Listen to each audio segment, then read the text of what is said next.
It is the Resistance Report for February 16th, 2017. Good evening. Did you happen to watch Donald Trump's news conference today? It was supposed to be a rollout of his new pick for Secretary of Labor, but within a few minutes, he went off the rails. He went off the bend. He went into Donald Trump land, and it became an hour and 17 minutes of a rant against the media, against leaks, even against the intelligence community. If you haven't seen it, you ought to look at it. And I ask you to look at it not because there was so much interesting information, but this performance of Donald Trump's made me really begin to worry that our president doesn't have it all together in any meaningful sense of the term. Not only that he is a pathological narcissist and also has some aspects in his behavior of being a sociopath, but that he really does not have all his, well, how can I say this nicely? Well, maybe the best way to do it is to turn to our reading tonight, which is Section 4 of the 25th Amendment. Whenever the Vice President and a majority of either the principal officers of the executive departments or of such other body as Congress may by law provide, transmit to the President pro tempore of the Senate, that's the Vice President or the President pro tempore of the Senate, and the Speaker of the House of Representatives, their written declaration that the President is unable to discharge the powers and duties of his office, the Vice President shall immediately assume the powers and duties of the office as acting President. After today's performance, I no longer think that Donald Trump will be removed because he will be impeached, because I don't think he'll get that far. I think that there is something seriously, seriously wrong. And that's not a good thing, folks. There is 4.5 minutes between the time that nuclear missile, the first one, goes off and when it lands somewhere around the world. And he has those nuclear codes. Anyway, what I really want to talk to you tonight is something a little bit more upbeat. No, it's about the truth. It's not upbeat. It's actually what I consider to be one of the most damaging legacies of what has happened in the first 3.5, almost 4 weeks of the Donald Trump presidency. The truth is the most essential common good in any democracy. Every day, Donald Trump is eroding it, and he is using one of a bunch of maybe 5 techniques to erode the truth. First of all, he is telling big lies. He did it again today at that press conference. We'll come to it in a moment. About what has occurred in our democracy over and over again. He claims a landslide victory. He claims massive voting fraud. His surrogates claim massive voting fraud. They did it again last weekend. There is absolutely no evidence of either of these propositions. But if you say them over and over and over again, people begin, not only some people to believe them, but others to get confused about what the truth is. And thereby, Donald Trump is creating a mandate for himself and a concern about voting fraud, neither of which has any basis in fact. The second erosion of truth, the second big problem with the erosion of truth, is he's telling big lies directly through tweets, and also soon another rally. And when you tell direct lies to the public, directly, without any intermediaries, without the press or anybody else to counteract what you are saying, to ask you questions, to remind the public that maybe you're not telling the truth, then you might be able to get away with it because the public has no basis, no means of questioning what you are saying. In tweets, in rallies, in televised rallies. Number 3, Trump is making it harder for Americans every day to get access to scientific facts. He's putting gag orders on agencies, the EPA, scientists at the Energy Department. He's removing data and having data removed from department websites. Almost every department of government now, the websites, and there are people watching this, the websites are losing the data they used to have, the facts they used to contain. And number 4, Donald Trump is attempting to control agencies that are directly responsible for coming up with facts, particularly facts he doesn't like. For example, he's having his own loyalist, Wall Street billionaire Steven Feinberg, lead a broad review of American intelligence agencies. Now, you've got to understand, Feinberg has no qualifications at all for this except that he is a Trump loyalist, an old Trump friend. His only experience with national security matters is his firm's stakes in a private security company and 2 gun manufacturers. So the only possible reason for doing this review with Feinberg has nothing to do with making national security more efficient or the intelligence agencies better prepared or enabling them to do their work better. No, this is a Trump loyalist who knows nothing about intelligence but knows how to protect Donald Trump.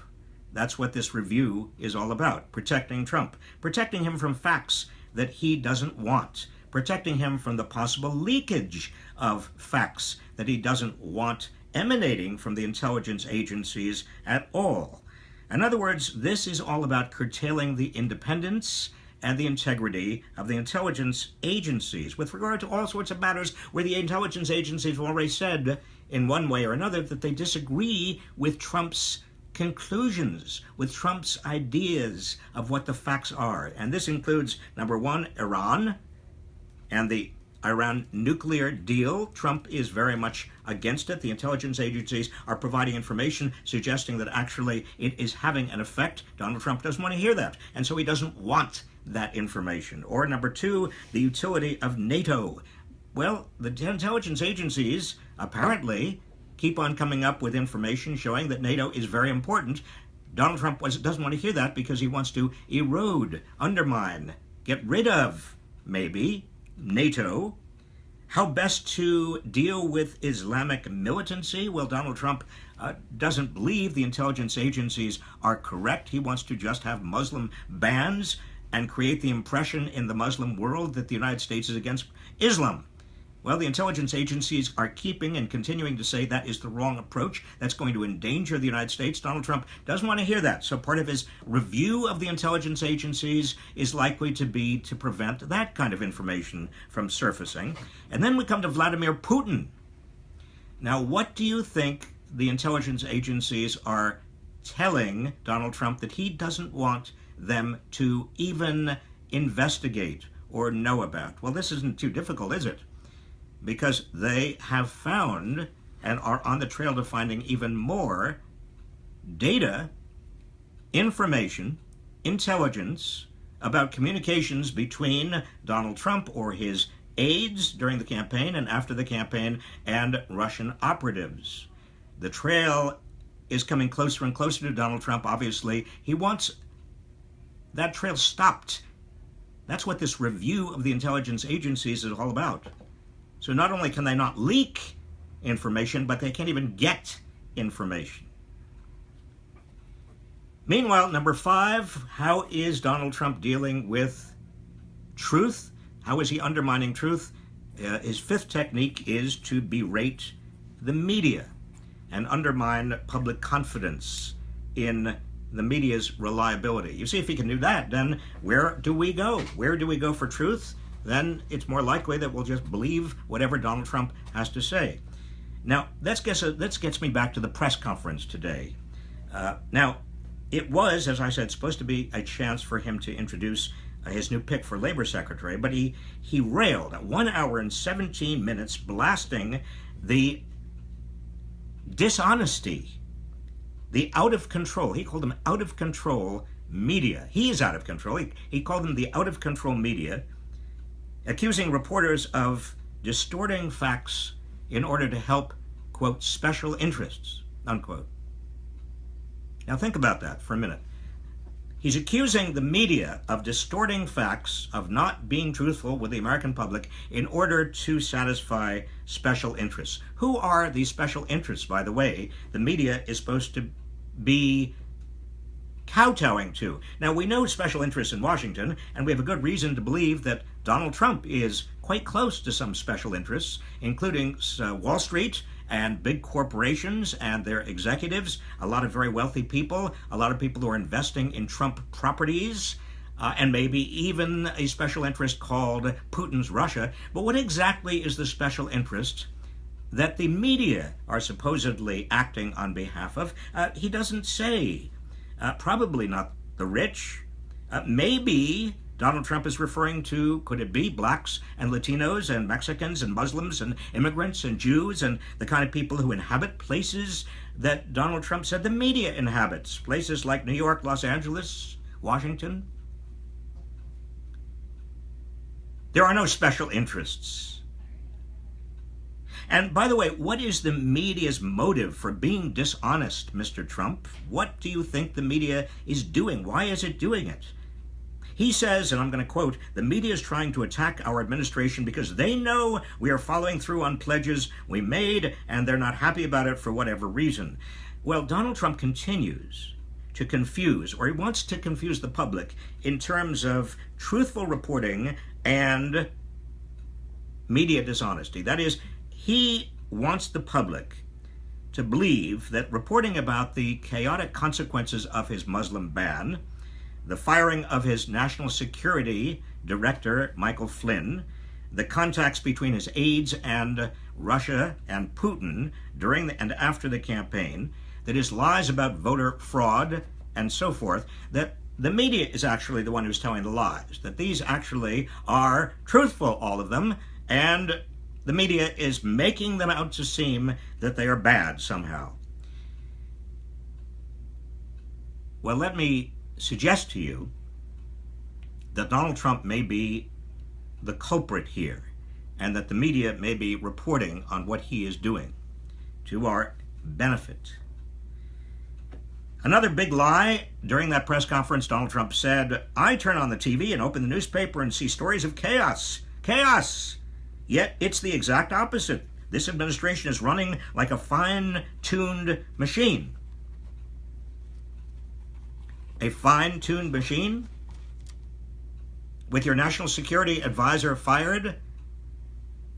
With your Secretary of Labor nominee pulling out? With your travel ban held up in the courts and creating complete chaos in terms of administering it? And you call that a finely tuned machine? Here's another big lie from today, from this afternoon. Quote, "People came out and voted like they've never seen before," he said. "More electoral votes in the Electoral College than any president since Ronald Reagan." That's what he said. Well, I looked into that, just doing my own fact-checking. I thought it was interesting. Ronald Reagan did get a lot of electoral votes. That is true, over his opponent, Jimmy Carter.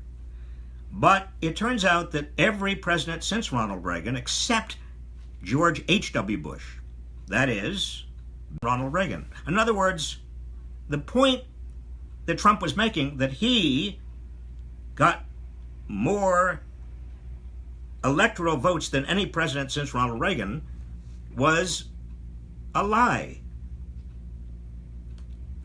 And then when some reporter called him on it, he said, "Well, I don't know. I was given that information."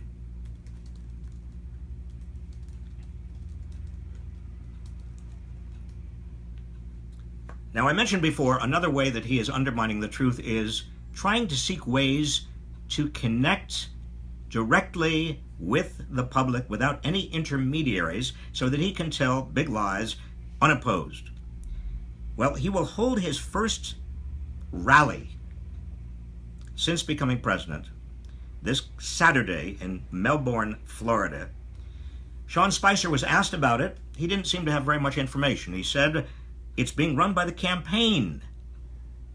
By the campaign? Spicer did not explain why Trump would be holding a campaign rally 4 weeks after taking office. What campaign? Are we back in a campaign? Maybe we never left the campaign. Maybe we'll never leave the campaign. Now here is why he's holding a rally. If by calling it a campaign rally, he is able to filter who's there. He's able to make sure that there are no protesters there.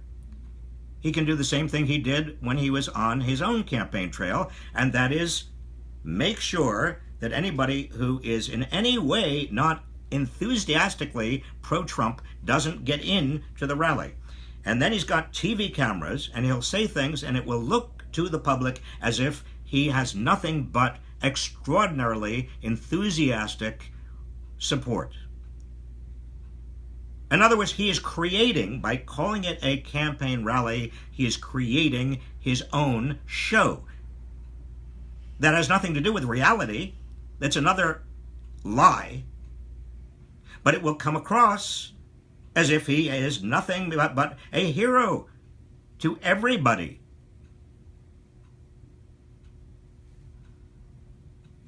And obviously, the other reason for doing that is so he can tell all his lies, as many lies as he wants about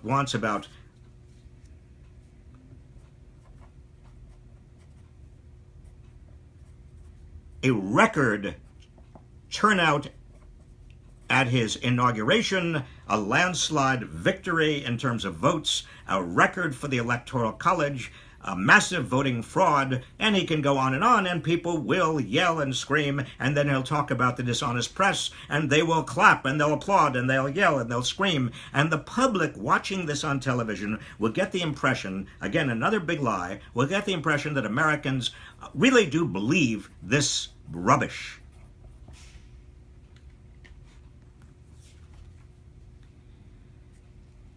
Over the last 100 years, we've had experience with tyrants.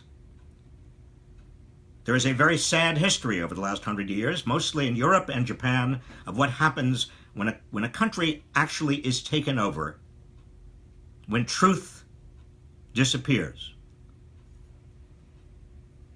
Tyrants have undermined press independence while creating their own direct lines of communication. By the way, that rally in Melbourne, Florida, you might consider attending it. Maybe you should pretend that you are a big Trump supporter. Get into the rally. And then, once you're into the rally, make a huge ruckus. And so the television cameras can show what the Trump thugs will do to people who speak out.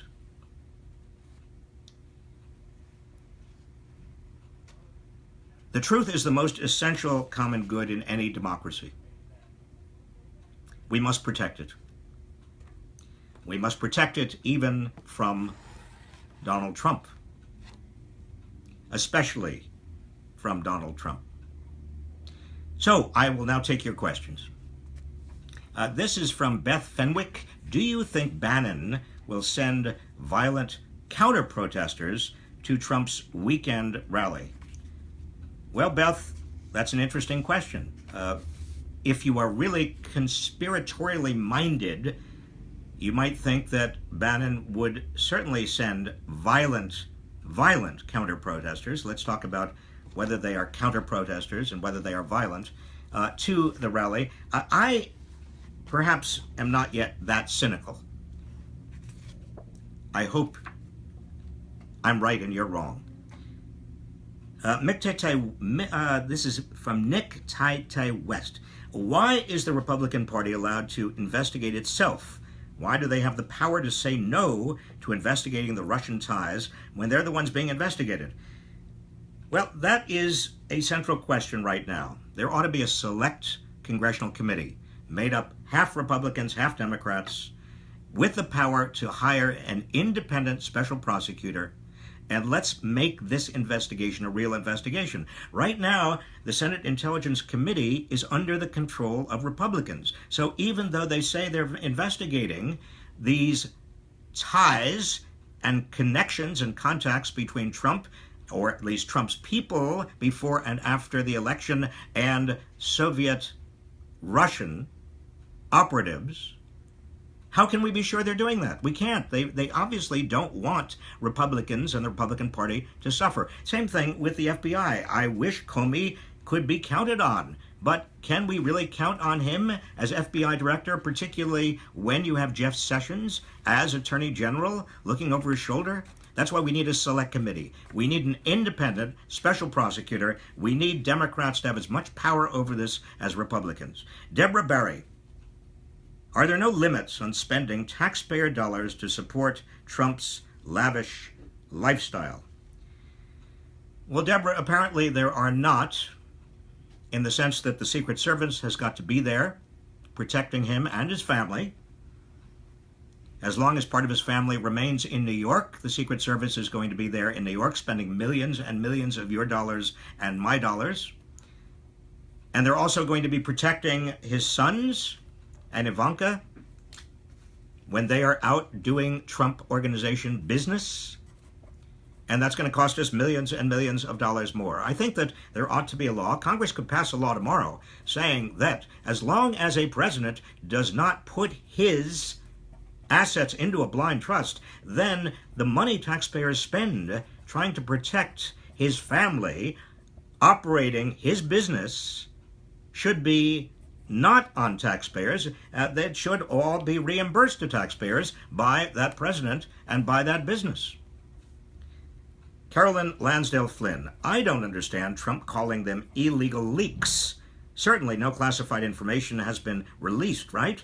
And Flynn was still a private citizen. Don't we have a right to know when a citizen behaves treasonously?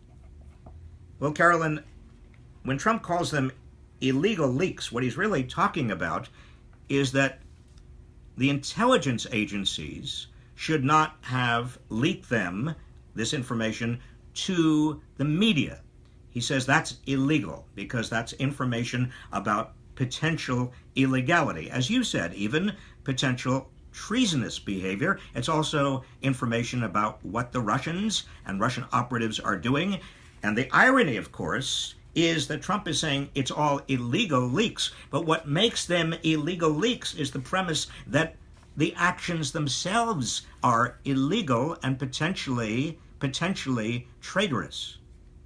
And that's what Trump wants to do. He wants to turn it upside down. So we're focusing on the leaks instead of focusing on the substance of the leaks.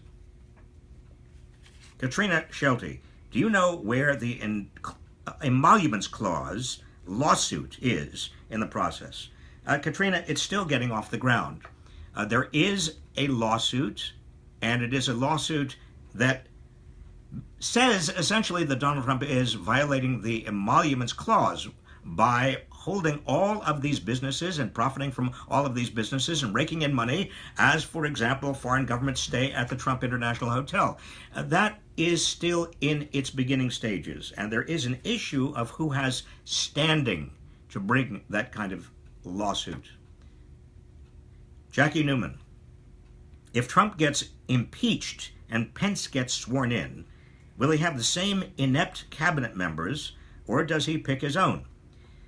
Jackie, I believe that if a vice president takes over, now we don't have much historical record on this, but technically and legally, a vice president is now a president, and he could have his own cabinet, could send new people in for confirmation, could fire everybody. In fact, Trump could fire every cabinet member tomorrow and have a brand new cabinet if he wanted. I don't think that Pence would do that. Pence was, remember, in charge of finding these cabinet members, these cabinet peoples. He did the searches. These people reflect Pence's judgment as much, if not more, than they do Trump's judgment. Next question. Two more. Debbie Dye.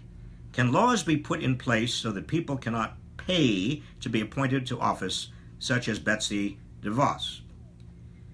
Debbie, we could certainly, Congress could put a law into effect. I don't think it would violate the First Amendment, and certainly it would not run counter to the Citizens United case of the Supreme Court. Congress certainly could have a law that, and as it does with regard to qualifications for other offices, if you want to be a cabinet member, you cannot have made contributions over a certain limit to members of Congress or to the person who is then president. I think that's a good idea.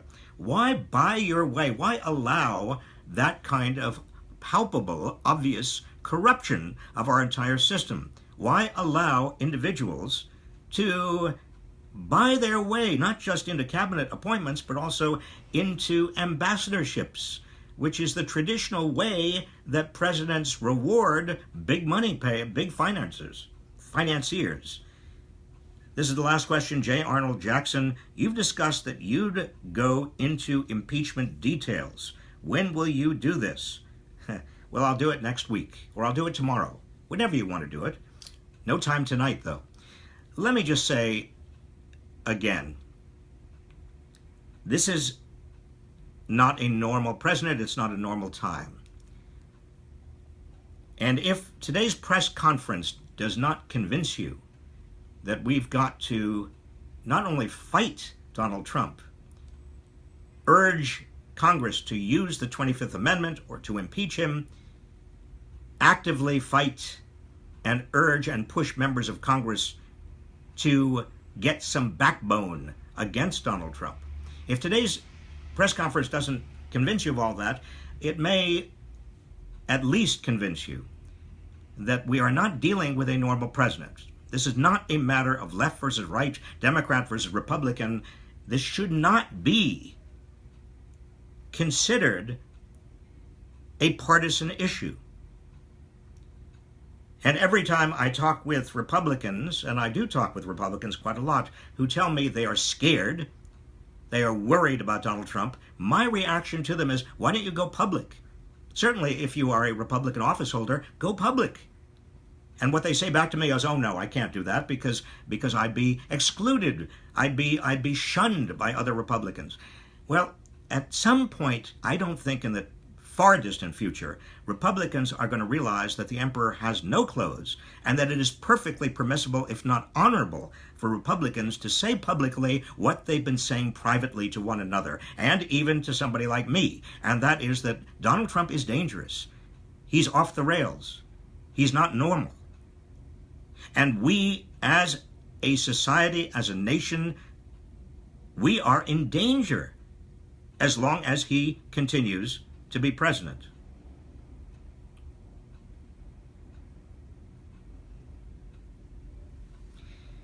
That's the end of tonight's Resistance Report. I'll see you tomorrow.